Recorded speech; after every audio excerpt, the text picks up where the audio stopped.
This episode of Geek's Guide to the Galaxy is made possible thanks to support from listeners like you. So if you enjoy the show and want it to continue, please support us on Patreon over at patreon.com/geeks or via PayPal over at geeksguideshow.com/crowdfunding. And I want to give a special thank you to Rory Carroll, who just increased his pledge amount. So big thanks again to everyone who's contributed. We really appreciate it. Alright, so now let's get to our show.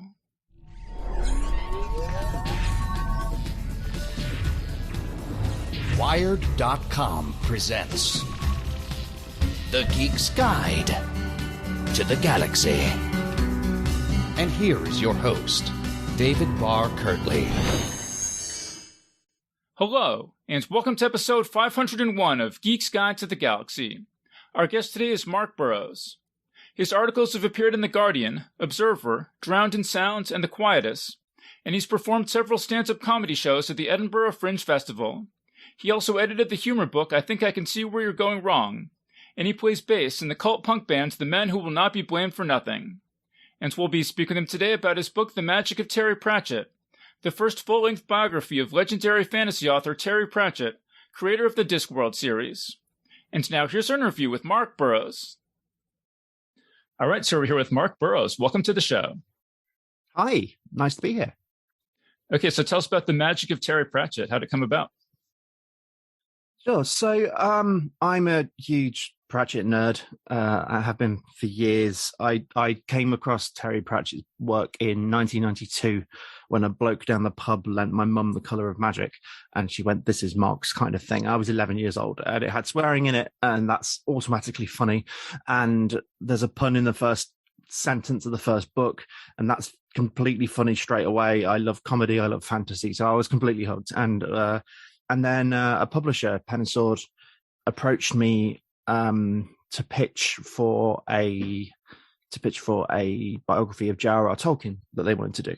And I thought, well, I want to write a book, and I like Tolkien, so I'll give it a go. But I was like, do we need another Tolkien biography? And also, don't you have to basically have a PhD in Tolkien to write a Tolkien book? So I sent them a sample and I pitched together, and I thought, well, it'll be interesting enough to do it, but I don't think this is a subject I can really do anything new with, but I want to write a book. And they came back to me with, well, we've got this Tolkien expert to write the Tolkien book. I thought, fair. But is there anything else you'd like to do? And so I just started thinking about who I could write a biography of. And they were like authors, comedians, historical figures. That's what they're interested in. And I whittled it down to Rick Mayall and Terry Pratchett. They're the two I wanted to do most. And I realized that Pratchett was just a no-brainer because there's never been a biography of Terry Pratchett. There's a couple of books about him. They're not really biographies. They're more sort of critical analysis to varying degrees of kind of academic credentials. But no one had written a proper biography. And I thought, he's got a fascinating story. He's got I know he's got a fascinating story. I know enough about him to know that it begins and ends in really, really interesting ways. And in the middle, he's briefly the biggest selling author in the English language. So like, that's a good story that no one has told before. And also, as an added bonus, he has a massive audience of people who are primed to buy books. So I'm not saying that I'm a cynical capitalist, but I did think that might give the idea an edge. And then the next 6 months of my life were entirely consumed with thinking about, writing about, and often dreaming about Terry Pratchett. And I did a complete Discworld. No, not just Discworld. I did a complete Pratchett reread, mostly via audiobooks. In the space of less than a year, I did all 60 Pratchett books. So it was a busy year. And it turned out pretty well. That was the first thing I was going to ask you is, how did you reread all 60 Pratchett books? And then it's like, but reading the book, it was like, obviously you, it seems like you had gone through everything, all the maps and like calendars and like reviews he had ever written and stuff. How did you review so much material, like you said, in less than a year? Well, I mean, I've got a pretty thorough understanding of the books anyway. And I did the actual novels as audiobooks. So this writing biographies of beloved authors is a nice side hustle, but it doesn't make a living. I've got an actual job. So I would, I commute every day. So what I did then, fortunately, my commuting days are behind me these days. Not because writing biographies of beloved authors has suddenly become profitable, but just because I'm working from home now. So I would cycle the 45 minutes to and from work every day. I'd listening to an audiobook. I would do the washing up, listening to the audiobook, and I churned through them actually, because I wrote the book more or less in chronological order, and by sheer coincidence, honestly, this is complete coincidence. It wasn't timed like this. I finished the audiobook of the final Pratchett novel, The Shepherd's Crown, as I was finishing the book. It took the exact length of time to listen to all of them as audiobooks as it took to read the book. Now, I had read them all before, so it wasn't like I was discovering anything new. So that was a relatively easy task. The stuff that's less easy is the stuff that's harder to get hold of, which is his massive catalogue of work as a journalist. I had a bit of help with that because Terry's agent and original publisher, Colin Smythe, who we met in 1968, has a website. Colin's entire kind of job these days. He does still publish books, but it's kind of small prints, academic stuff, and he doesn't handle Terry's estate stuff day to day. Rob Wilkins does that, who was Terry's assistant. So he's kind of become the archivist of the Pratchett estate, and he makes it his mission to document everything he can find. And he has on his website a comprehensive list of every single byline that he could find that Pratchett has ever had. So I had a reasonable idea of which articles appeared in which newspapers at which time. And the British Library, because I'm fortunate enough to live in London, has basically got an archive of every single newspaper printed in the UK ever. So I was able to go, literally, you have to apply to join and go through a sort of a process to get a membership that is so rigorous that I was able to use my British Library membership card to get on a plane. That's how rigorous that is. That's true. So yeah, I basically started at the beginning. I knew that he joined the Books Free Press, the local newspaper in Buckinghamshire where he grew up, in September of 1965. So I got the entire archive of 1965 of the Books Free Press. I know his name wouldn't be in it, but I knew for a few issues. I knew his first fictional piece came because he wrote children's stories for it under a pseudonym, was about 3 weeks or 4 weeks in. So I read about a year's worth just going through the entire newspaper, finding stuff and that's important, not just to find Pratchett's writing, but also just to put the whole story into context. You can learn a lot about a society by looking at its local newspaper. And then, I just went through acres and acres and acres of newspapers. And one of the things it seems like made it really challenging from the book too, is that Pratchett had this tendency, it seems, to embellish or misremember a lot of the anecdotes from his life. So one that kind of sticks out from my mind is that in 2017, he told this story about how he came up with the orangutan librarian as a kid and imagined that it would be able to climb up the shelves and get the books that were shelved up high. But then you say, if you go back and look at an interview from 1996, he has a much less interesting story where he's like, when I was writing the book, it just seems like something weird that a wizard would turn into. And so you had to kind of be a little bit of a sleuth to try to figure out, it's not like you could just take everything he said at face value. Yeah, exactly. And Pratchett he was a storyteller at heart. That was his gift. He was an amazing storyteller, and that he could never resist the urge to give his own anecdotes a polish, and it made him a very entertaining interview. He prepared for interviews rigorously. He's really quotable in interviews because before he went on a press a press tour or started the press for a new book, he would prepare lines that he knew would be great pull quotes because he used to be a journalist, so he knew exactly what to say. But yeah, he would always give his stories a bit of a polish. The most famous one is probably, he often talked about how in his first day as a student trainee journalist, he saw a dead body. And he repeated that story hundreds of times, every time he talked about his journalism career. And he talked vividly and about how much that had disturbed him and how it affected him. And he wrote vividly about dead bodies. There's a scene in one of his books, Only You Can Save Mankind, where one of the teenage characters sees a dead body. And it's so visceral and so upsetting that you know that this is based on when he saw one as a journalist. But you kind of think, on your first day, okay, that seems.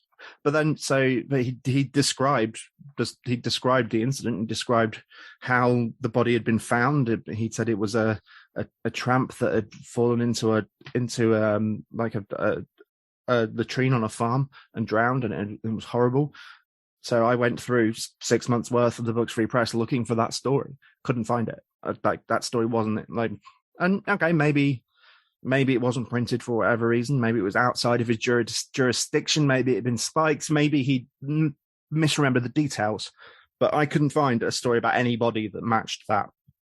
So I don't think he lied about it. I don't think it didn't happen. I'm pretty sure at some point as a young journalist, he saw a grotesque dead body that had a great impression on him. But I don't think it happened on his first day. I think happening on his first day is a really good story. And it makes it much more interesting. And he was a genius about that. He knew how stories worked. He had his first story published when he was 14. He'd been writing, he wrote children's stories every single week for like 7-8 years for his newspaper. And it's he just had a knack for knowing how to tell a story. And why not apply that to your own life? No one's checking until after you're dead and somebody writes some chump comes along and writes a book about you. I'm very, very interested to read. There's a new biography of Terry coming out, written by Rob Wilkins, his business manager and assistant, and one of his great friends who was with him right to the end. And that's going to be based partly on Terry's notes and partly on stuff Rob was there to see, and partly on interviews with all the people who I couldn't get because they were being interviewed for Rob's book. And I'm going to be very interested to see how my book and his book match up, because my sources were things Terry said in the press, were things people I could interview, and kind of historical context, whereas Rob's sources were Terry Pratchett. So it's going to be very interesting to see not so much what I got right, but where the stories diverge into a different trouser leg of time. Yeah.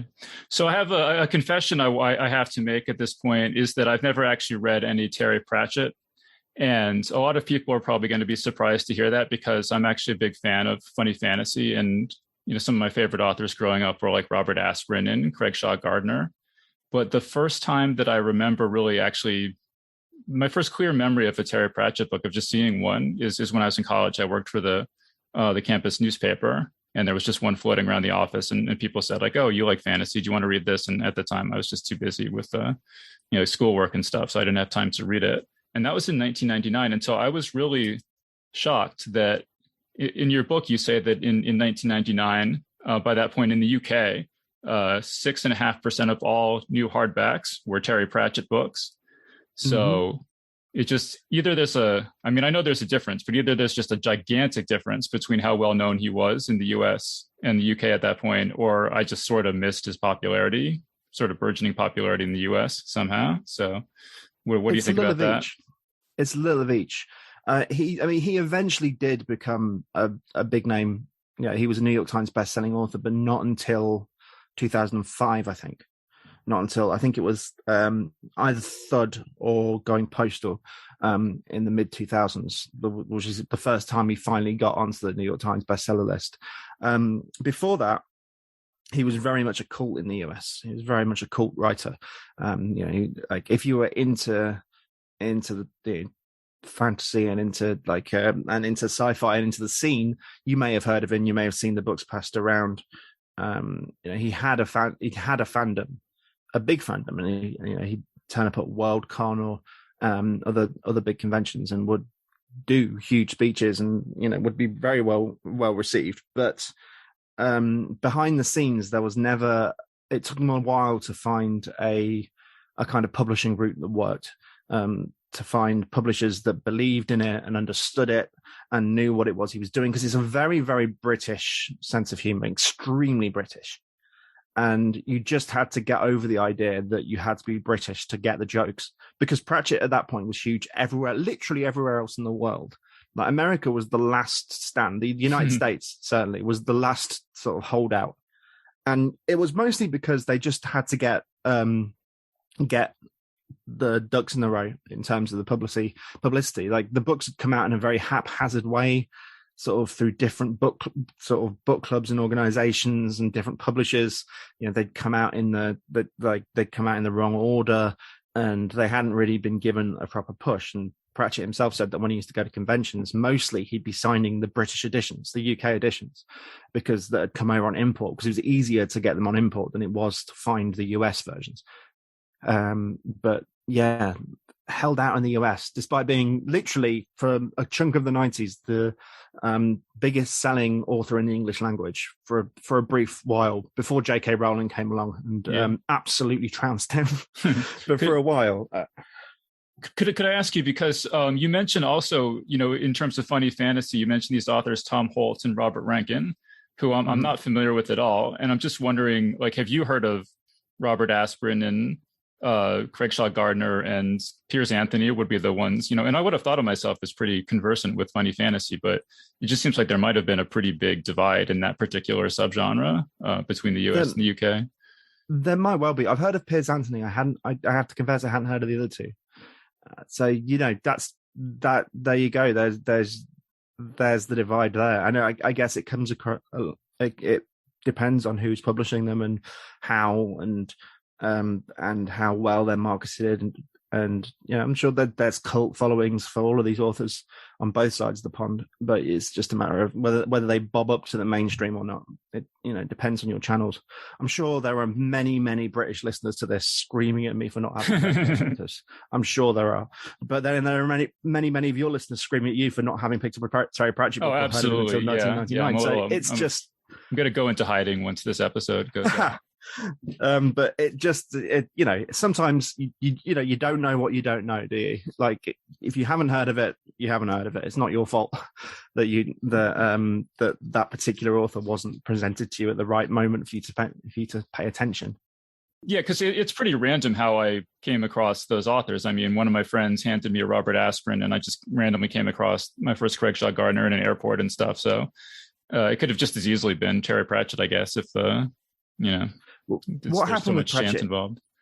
What happened with Pratchett in the UK is because he became such a publishing phenomenon, like a huge publishing phenomenon, like it came out of nowhere. The intelligentsia weren't paying attention, the critics weren't paying attention. This is proper grassroots stuff that became popular, kind of like very much broadsiding the industry. And one of the things that had worked so well is Corky, who published the paperbacks, had found this illustrator called Josh Kirby, who illustrated the first basically 2 decades worth of Discworld books and of the covers until he died. And what they'd done is create this very specific visual identity. So the books, they're akin to each other. They had a very specific visual style, and they looked great on a shelf together. And that was part of the secret of and there was more. So you kind of had this collective mentality, but as they became more popular, comic fantasy itself became popular as a genre, which had never been a popular genre before. Like, the reason Pratchett took off is because fantasy was popular, and he had the idea of doing for fantasy what Douglas Adams did for sci-fi. Like, that's the elevator pitch for the first Discworld novel. And it became hugely successful. For a while, it was like this massively popular thing. Not so much anymore, I think. I think it was a very specifically mid-90s phenomenon in the UK, comic fantasy. And then what happened after that is Terry himself kind of started to finally be seen as more than comic, more than he always proudly was a fantasy writer and proudly was a funny writer, but he was also proud of the fact that his work was a lot more than that. He wasn't just, you know, that there was more to it, and people finally started to catch on. He started to get the big awards and the critical acclaim, and he was kind of raised above that level, which I think he was very, very pleased about on the one hand, but on the other hand, he always defended himself as a genre writer and always felt that actually, rather than saying he was more than a fantasy writer, more than a comic fantasy writer or a science fiction writer, it was the genre of fantasy, of science fiction itself that was worthy of praise. Yeah, I was going to say, I mean, that I was sort of jealous of you reading this book is because my favorite books when I was a kid were the Robert Asprin Myth series, and they kind of petered out around the time I was, in high school, and he had writer's block and financial problems and all these things. And so, but for you, it was like, I was thinking, it's like for you, the Discworld books, that you picked up around the same age just continued to get better and more sophisticated for decade after decade. And yeah, I'm really jealous of that experience. And they never stop. Also, outside of Discworld, I think that's something that, with good reason, people talk about Discworld first when they talk about Pratchett, which is, the world set on the fantasy parody world set on the back of a giant turtle, all that sort of stuff. And that was his idea that crossed over. And some of his best writing is Discworld. Not all of it, though. Actually, I think some of his very best stuff is the stuff he wrote outside of that series. There's a book called Nation that I think is, which was a sort of a YA book he wrote in 2008 that I think is just an incredible, profound, moving piece of work. And so it's easy to kind of dismiss his other work, but yeah, he never stopped, and the quality never dropped either. At one point, it's actually absurd. It's genuinely absurd. At one point, I point this out in the book, but in 1990, there were 5 new Terry Pratchett novels published. 5. Diggers and Wings, sequel to Truckers, Good Omens, the Neil Gaiman collaboration, which is now, obviously become a very successful TV show. Eric, which was an illustrated Discworld novella, and Moving Pictures, which is a full Discworld novel. Like 5 novels published in 1 year. That's absurd. That's absolutely absurd. And they're really good.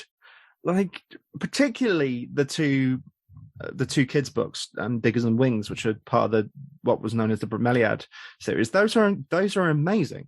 And Good Omens is a classic. It's absolutely ridiculous. And he rarely published less than 2 books. He published a new novel a year between, I think, 1986 and 2013. There was a new actual full novel every single year. I think 2014 was the first year there wasn't a solo Terry Pratchett novel. And by then, of course, he was very sick. But he still had like 2 more in the barrel, ready to come down. And it's astonishing. Well, I think actually part of my problem getting into Terry Pratchett is the paradox of choice thing, where it's such a monumental task to even begin to wrap your mind around which of these books should I read first. And so, part of the reason I wanted to read your book is I was like, okay, well, if I read this book, this will give me a pretty good idea of which ones I might like, which Terry Pratchett novels I should start with. And actually, the things that actually caught my interest the most were I forget, it was like the Long Earth or something. It was the collaborations with Stephen Baxter that had a little bit more of a hard sci-fi parallel worlds kind of thing. Those were actually the ones that I sort of appealed to my sensibility the most, I think, at this point.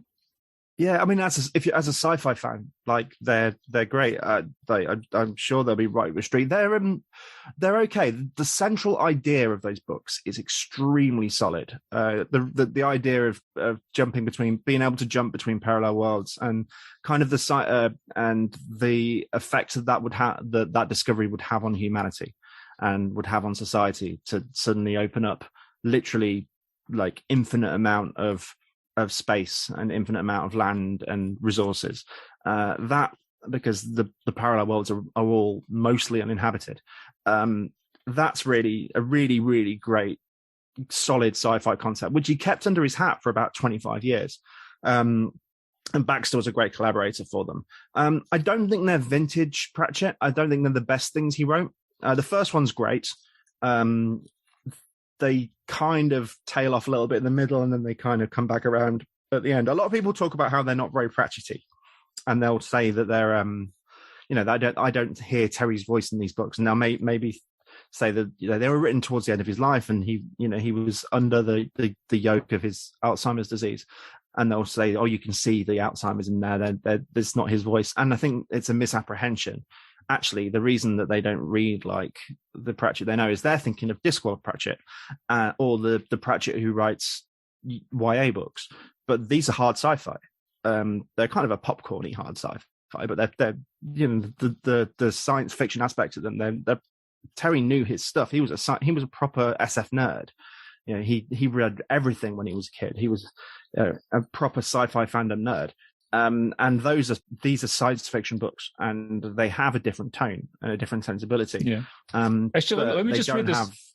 Let me just read this quote about that. There's a part in the book where one person says, Terry always wanted to be a writer of hard science fiction, and he used to describe what he did as paddling around in the shallow end while watching writers like Greg Bear and Larry Niven do multiple somersaults off the high board. Yeah, and that sums it up really well. Science fiction was his way into writing. It was his way into the creative world. The first stories he wrote were science fiction stories. He actually, but he published a story when he was 17 in New Worlds, which is like in the 60s there were two British science fiction magazines that came out I think on a monthly basis. Science Fantasy and New Worlds. New Worlds probably the more respected. Michael Moorcock was editing it by that point. And yeah, he had a story published in that called I forgot what it's called off the top of my head. Anyway, it's never been republished since then. It's a really kind of creepy it's a space adventure, but it's a sort of space horror. It's got this kind of almost Lovecraftian feel to it. It's kind of a sort of slightly 2001-y about astronauts on a mission to Saturn, stranded on the edge of space, and there's something weird happening. It's a very unsettling story.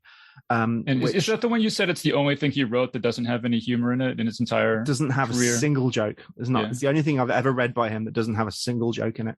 It has none of his. You'd never know it was him, and it's really annoying me that I can't remember what it was called now. But it was but that's never been reprinted, probably because it doesn't have his voice. I thought it was a really compelling story, actually. I was really surprised because I'd heard about it and I was expecting it not to be that great.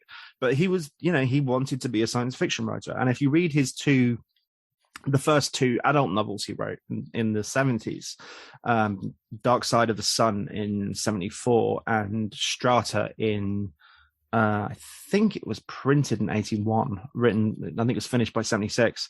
Those deal with really classic sci-fi ideas that come straight out of Larry Niven.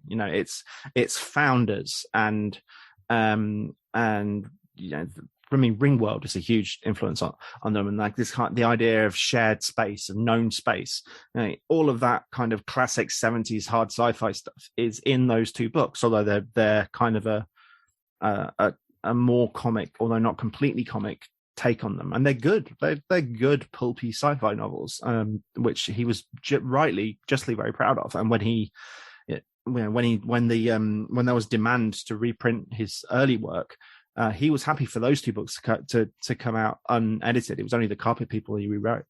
Well, just the fact that he came up with the idea for Discworld after watching a lecture that Larry Niven gave about his Ring World. I mean, that makes perfect sense, but I never knew that. I never made that connection before. Yes. The idea for a Discworld, this is what I think is quite interesting, is that the idea for the Discworld doesn't come from the Larry Niven lecture. The idea for a Discworld comes from the Larry Niven lecture, in that he knew that Niven obviously created Ringworld very famously, and the idea of Ringworlds as an established one in science fiction, which we saw turning up in Star Wars recently, which I was very pleased about. Or that was more of a kind of a Halo deal, but that was, and that gave him the idea for what became his book Strata, which was like, okay, what if instead of a ring world, a planet that is in the shape of a ring orbiting a star, we make it a disk world? That makes it a flat world. Okay, well, where do we go from flat worlds? Flat world, you think flat Earth thinking, that means backwards thinking. So we make it a retrograde society, a regressive medieval society when you go down onto the planet. And but it's an artificially created world, as Ringworld is, and so that's a classic science fiction trope, the idea of an old society leaving this constructed world. So that's how you get to Strata. Now, during the writing of Strata, he remembers the idea that actually one of the great flat Earth theories that comes from the ancient world was that the Earth is a disc carried on the back of a turtle, sometimes with elephants and sometimes not, and that sparked off the next idea. And I really liked that it wasn't just a kind of a eureka moment. It was an evolution of things that come from all the information planted in his head, because he'd read so much, because he was so widely read and he'd soaked in so much that one idea fired off another. Actually, So, could I just mention that I really liked the fact that when he was a kid, he worked at the local library, and at least he claimed that their filing system is they had one drawer for books that he had taken out and one drawer for books that everyone else had taken out. yeah, which I love. And also the fact that you said at least he claimed that shows that you're learning. when it comes to Terry Pratchett, you cannot take anything he said for granted. If it sounds too good to be true, often it might be. But yeah, he was like the plaque outside of his local library says this is where he became an author. Like Terry Pratchett, the writer, was born in Beaconsfield Library.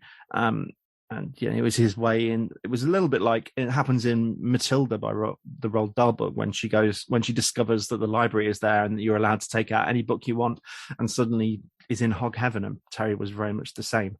He was very much kind of like jumping into this pool of huge sea of information and just absorbing it and reading everything, and no one telling him that these books over here, they're for adults. These books over here, they're true things and they have a certain value because of their history or science, and these books over here, these are storybooks and they have a different value. And he didn't know that, he didn't understand it, and he didn't care about it. He just read, and it turned out his reading age was massively proficient, and he would just and he devoured his way from one end of the library to the other, which I find absolutely brilliant. And that's why he was so well read, and he never stopped reading. He never stopped reading for pleasure, and he particularly never stopped reading non-fiction for pleasure. And that leaks in. If you read particularly the Discworld novels, which are the ones where he really lets loose with references, where he really lets that kind of giant vat of information kind of pepper through the book. The only person who gets every single joke and reference in a Discworld novel is Terry Pratchett. Like there's not another human being on earth who gets every single one, because you'll get some because you have seen certain films or know certain historical concepts or have read a certain classic fantasy novel, but there were others you'll completely miss. And there are some, it's a lot like Dickens, and there are some jokes there that no one will get anymore because they were based on an advert that was on British television for like 6 months in 1987. And his great skill as a writer is if you don't get the joke, you don't even notice that it's a joke. And that's the genius of the best comic writing, is that if you don't get the joke, it doesn't matter. You didn't even notice it was there. But for those that do spot the joke, it's just this extra layer.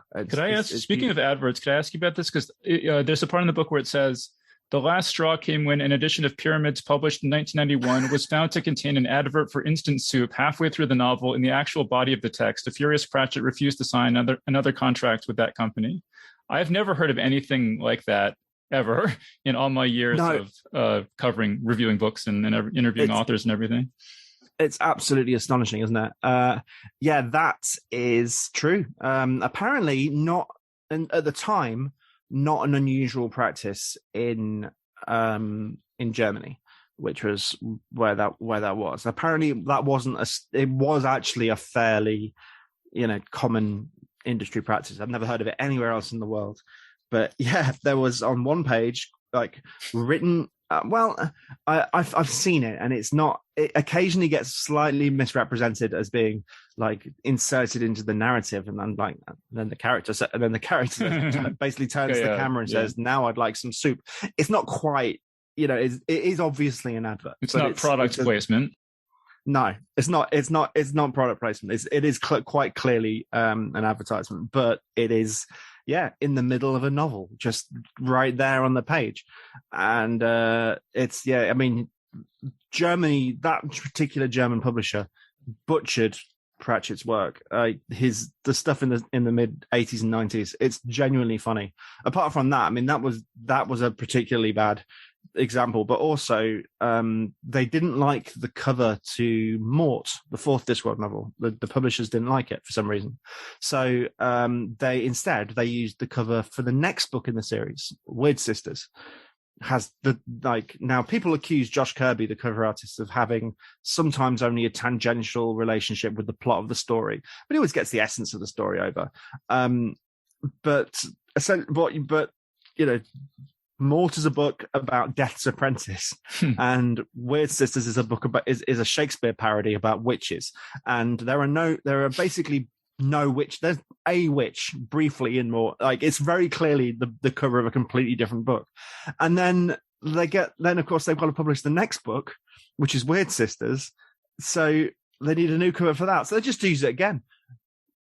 They just so there's two Discworld novels in the 90s German productions in the States. Sorry, in Germany, that have exactly the same cover, which is completely baffling. But that's one of those you can't quite believe that this is true, but genuinely it really is stories. Mm-hmm. I really want to ask, because my favorite chapter in the book was chapter 12, where you talk about Neil Gaiman and Terry Pratchett collaborating on the novel Good Omens. And I never actually realized that was Neil Gaiman's first novel that he had published. And it was kind of striking to me and I never knew this, that Neil Gaiman met Terry Pratchett by interviewing him for a science fiction magazine, and then they kind of kept in touch afterward. And that Terry Pratchett first got published by somebody that he had initially met by interviewing them. So there was a kind of interesting, parallelism to both of their careers that way. Yeah. Did I make that point in the book? Because if I didn't, I'm really annoyed I missed it. Because that's a really good point. I'm not sure if you did. I don't think I've made that connection. That's a really, really good. That's a really good connection that I wish I'd noticed. Yeah, you're right. You're absolutely right. Yeah, the one begat the other. That's fascinating. But just reading chapter 12, it felt like you were having a lot of fun writing that. Is that the case? Yeah, I did. Because I've always loved Good Omens, and also because the Good Omens TV show was out at that point, I was like, you know what, this is permission for me to really explore this one book, because this one book has a unique place in the grand canon of Pratchett, because it has, it is this hugely successful TV show, which is the second season of which is filming at the moment. So yeah, I felt like I got to do something a bit more interesting, and that kind of becomes a pivot point in my book, because it was sort of up until that point, the book, I told the story very chronologically, and then I thought, okay, at this point I'm going to step out of the chronology, and I'll do it's pretty much the center of the book, and I'll do a chapter that's a bit different, and I got to write a mini biography of Neil Gaiman, for example. And one of the great joys of writing nonfiction, of writing biography, is that you get to write little mini biographies inside it. And you go down different rabbit holes and you find different things, and that was really interesting. Well, and could I ask you, are you a big Neil Gaiman fan? Because it seems like he was a journalist and you're a journalist, and he was in a punk band and you're in a punk band. And stuff. It seems like there were some similarities there. Yeah, I do love Neil. I mean, I wouldn't say I know Neil Gaiman. I know him a little bit. He's a friend of a friend. I stayed at his house once, which I quite enjoyed. He wasn't there, but I got to be in there. In upstate New York when I was on tour with my band. But yeah, I've always loved Neil's work. I think he's a man after my own heart. I think he thinks in a similar way to the way I do, which is not quite how Terry thinks. But yeah, I find something really appealing about his writing and about his worldview, and it was really fun to explore that. And the fun of Good Omens, writing about Good Omens as well, is because it's not just like, how did this book come about and how did it bring in all these different influences. You also get to talk about how two writers influence each other, how the process happened, and then because Good Omens has this twisty-turny journey through Hollywood after the book's finished, that only really came to fruition in 2018 when the series came out, 2019 or whenever it was. That was really fun to write, because I got to write about the Hollywood machine and Terry Gilliam, and the script writing process, and that sort of thing. And that's really fascinating. I really enjoyed that sort of thing. Yeah. Well, really and Terry that. Pratchett and Neil Gaiman are both such great characters, and they're so different from each other that they kind of make this great dramatic foil to each to the other. Yeah, they do. And it is, you're right, it is a really interesting juxtaposition, because one is very, like, Neil is very much a kind of, Terry is very fastidious. That's how I'd put it. Terry is very fastidious, very driven, very, his work rate is astonishing. His productivity is amazing. He's got this real kind of, drive to write. You know, he wrote every day of his life, like words, like pages and pages of words every single day. He never went a day without writing, and he had this work ethic that was how he got to be so prolific. And Neil is prolific, but he's not as. But you know, if you look at how many novels has Neil written, 10, 11, something like that, plus TV and film. It's a great body of work. There's plenty there, but it's not 2 novels a year for the best part of 20 years. And that's because Neil has a normal person's work ethic. And there's also more of a, you know, he's an edgier person. He's more of a late night person. He's more like, he's basically a lot cooler than Terry. They're both nerds at heart, but Neil, as we know, Neil Gaiman is cool. Like the leather jacket, the shades, he's cool. Like the rock star wife, like he's a cool person. Terry was you know, unashamedly a nerd, unashamedly a geek. Yeah. Let me read this. So you say in 1997, SFX readers voted Pratchett the worst dresser in sci-fi. Yeah. And having been in sci-fi my whole life, that's there's some stiff competition for title of worst dresser. So exactly.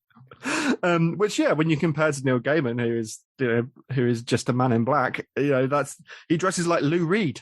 That's like, you're always going to be cool if you dress like Lou Reed.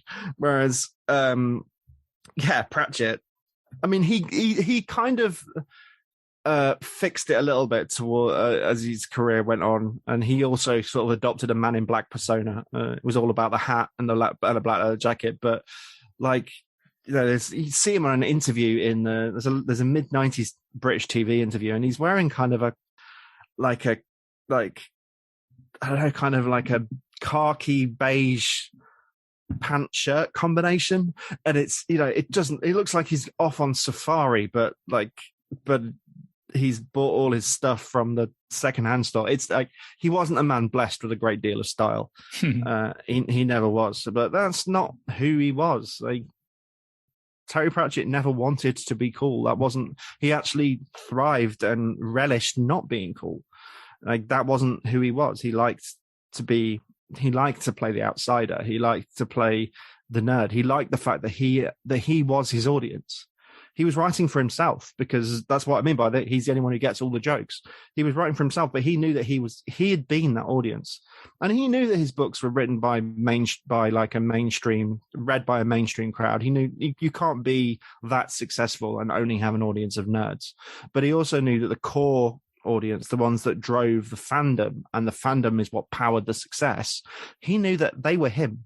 Like, they were exactly the kind of person that he had been in the 60s when he was going to conventions and you know, meeting and getting nervous about meeting Arthur C. Clarke in the toilet and writing letters to sci-fi authors. You know, he was that person, and that's why he understood fandom so well. It's why he was always at conventions. He never stopped going to conventions, even when he couldn't possibly go without being swamped.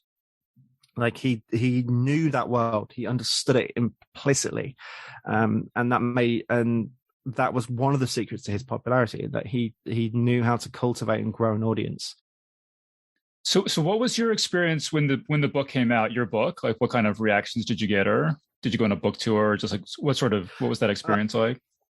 Annoyingly, it came out mid-COVID, which was frustrating. Because I'd actually. Like, I rushed to finish this book. Like, I didn't scrimp on anything except sleep, but I wanted to get it done by so it'd be out by the Discworld convention in the UK in August of 2020. And I spoke to my publisher and I'd really like it out because this convention is only every 2 years, and it seems like such an obvious place to launch the book and for me to sell copies myself. And let's try and get it out. And my publisher was like, okay, if you want to get it out, we had this conversation very early 2019. Like, if you want to get it out for August 2020, you have to have it in by end of September 2019, the first draft. So I think I signed the contract in February or March of 2019. That is not long to write a biography. And I my wife is not a big fan of that book as a result of the amount of work I put into it. And but we got it done. And I was really looking forward to having a launch party, and then we were going to go to the convention. I was going to appear at the convention and do like a reading, and my band was going to play, and I was really excited. And then lockdown happened and everything got cancelled. So the book itself came out in the height of lockdown. It came out, early summer 2020. But it was, I was very pleased with it. Because it's a small publisher, not a big. My publishers are great, but they're not a huge name. So I kind of realized that I knew how to sell this book probably better than anybody else would, in that I knew fandom, I knew Discworld fandom. So I kind of was like, okay, what would I want to do if I was buying this? So I put together special editions. I just bought a bunch of copies wholesale from my publisher. And I put together different editions. I wrote like a bonus features booklet of the unedited interviews that I'd done and some essays that I wrote about the process. And I put like box sets together and things in different tiers. It's tricks I've learned from being in a band, really, of how to sell stuff to your fan base. And I was really pleased with it. That was a good selection. I put them on sale. I advertised them on forums and stuff like that. And the 100 that I'd pre-ordered sold out in like 2 or 3 days. And I ended up doing, I think, 500 pre-sales from me, not from Amazon or bookshops or anything like that, or direct from my publisher, but just through me, which was brilliant. But I hadn't quite anticipated what having 500 copies of a book in your house would be like. So, like they turned up on a truck, and the truck driver seemed very confused that he was delivering to what turned out to be a residential apartment in northeast London and not a warehouse.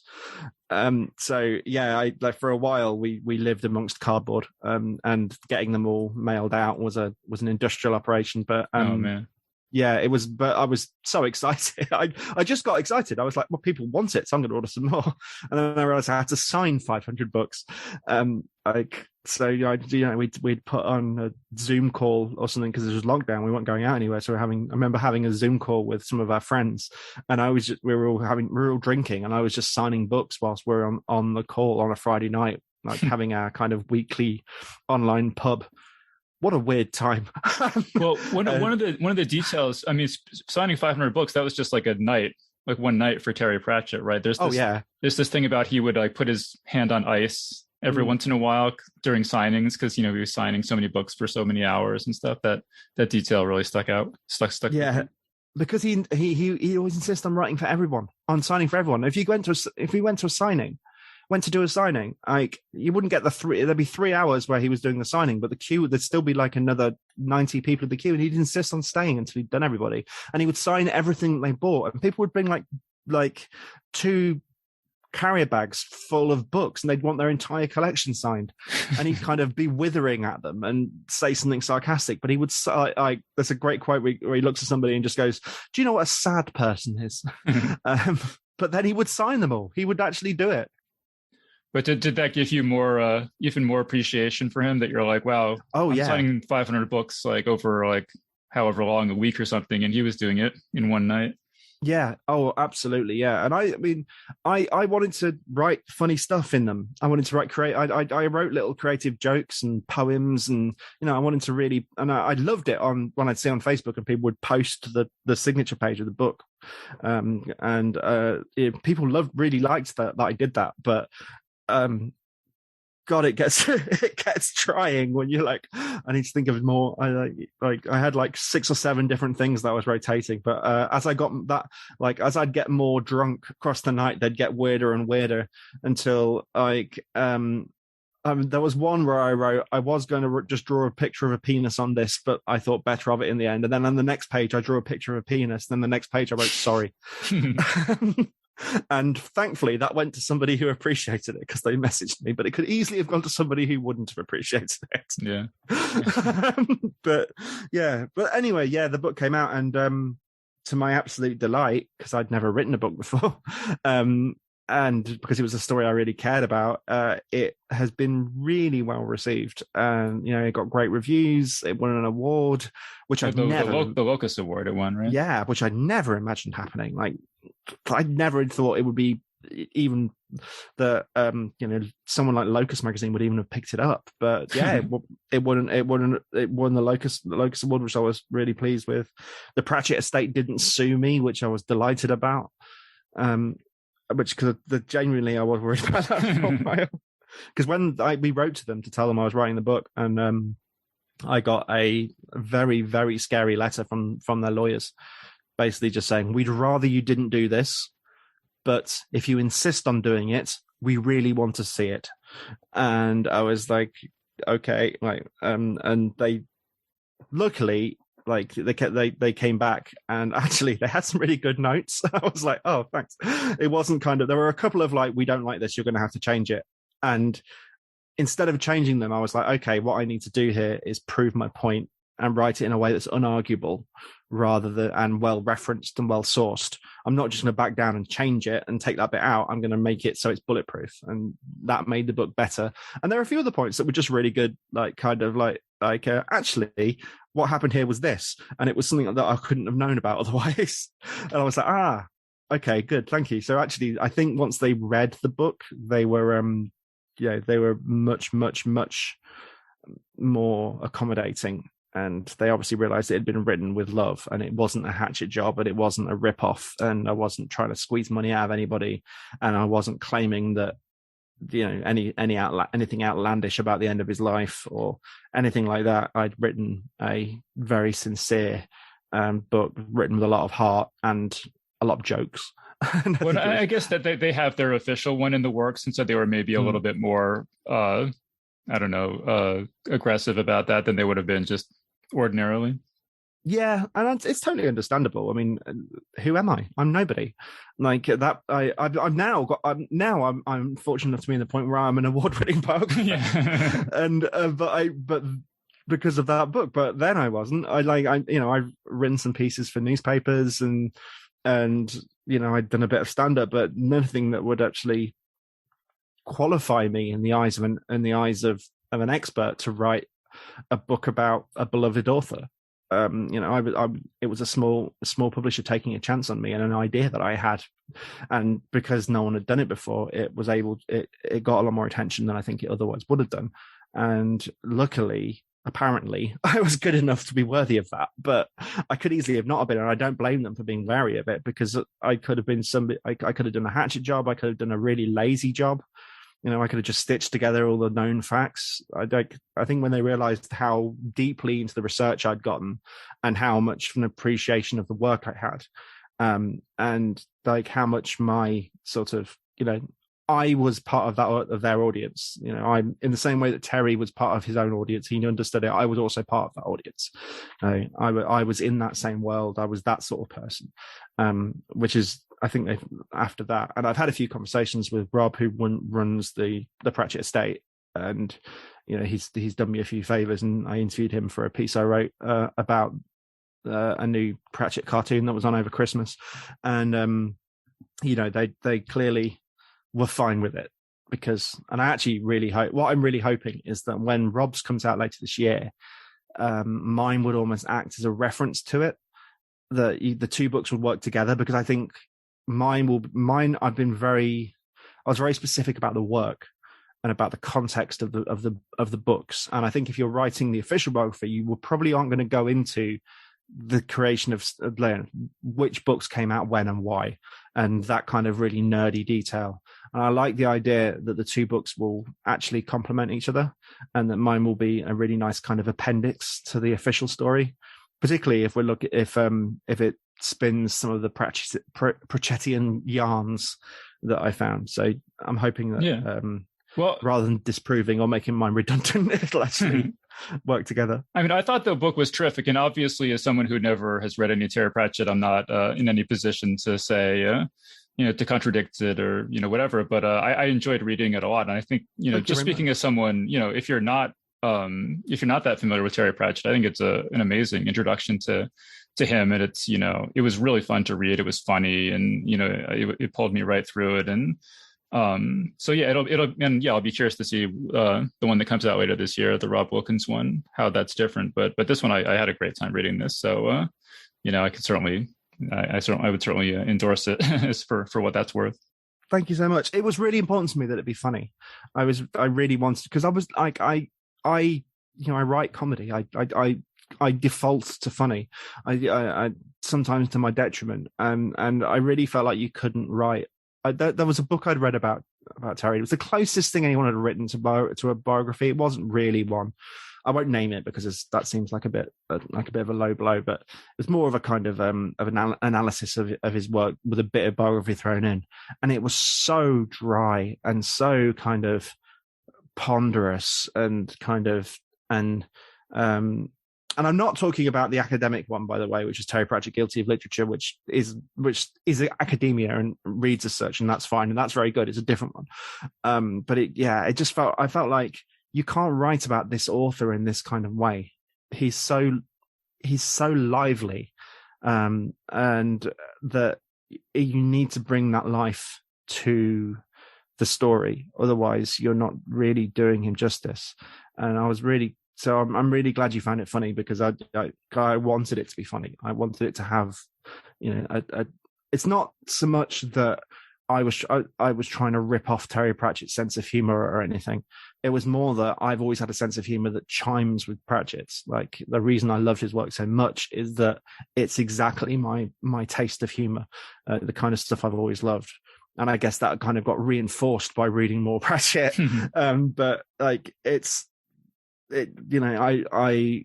felt it was a privilege to be able to put all that in, and to have a publisher who actually trusted me to do that. When I got the first draft back, they'd put all the footnotes at the end of each chapter. And it's like, no. The footnotes have to be on the page. It's really important. My editor kept a lot more of the jokes than I thought she would. Yeah. All right. Well, I think that's a really good note to end on. So, Mark, do you have any other final thoughts or any other projects you want to let people know about? I imagine if you're a fan of Terry Pratchett and you're a fan of this podcast, you probably would like my band. I'm in a band called The Men That Will Not Be Blamed for Nothing. We're a Victorian-themed punk band. Don't call it steampunk. You can call it steampunk. We've played a lot of steampunk conventions, but we've kind of backed away slowly from that term over the years. But yeah, with The Men That Will Not Be Blamed for Nothing, that's my band. You can find us on all the usual places. I've got a new book coming out at the end of the year. This one is not about a fantasy or science fiction author, although there is a connection. It's about David Bowie and Marc Burrows and their journey through the 1960s, not the famous bit of their careers where they were genre-defining, era-defining rock stars, but their journey to that point, and how Britain, and it's about Britain and London in the 1960s. It's called The London Boys. That's out in October. I've just delivered it. Basically, though, it's another book about somebody who was born just after the war and created fantasy worlds in their head and communicated to them. So actually, there is a bit of a crossover in. I was going to say, I bet there's a lot of David Bowie fans listening to this right now. So yeah, I'm very excited about that. I'm very pleased about it. We'll see if the Pratchett book was a fluke or not. And then, so that's it. But yeah, follow me on Twitter. That's probably, if you're interested in that sort of thing, I'm at 20th Century Mark, 20th Century MARC. That's where you can find me.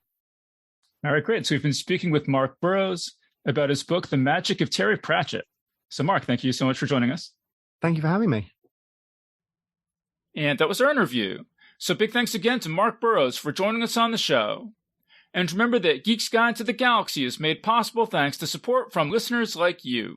So if you enjoyed the show and want it to continue, please support us on Patreon over at patreon.com/geeks or via PayPal over at geeksguideshow.com/crowdfunding. Alright, so that was our show. So thanks everyone for listening, and we'll see you next time. The Geek's Guide to the Galaxy is a production of Wired.com. For more information about the show, visit geeksguideshow.com. To learn more about your host, visit davidbarrkirtley.com. Music and voiceover produced by yours truly, Jack Kincaid. If you enjoyed this program, tell your friends. If you didn't enjoy it, tell no one. Thank you for listening.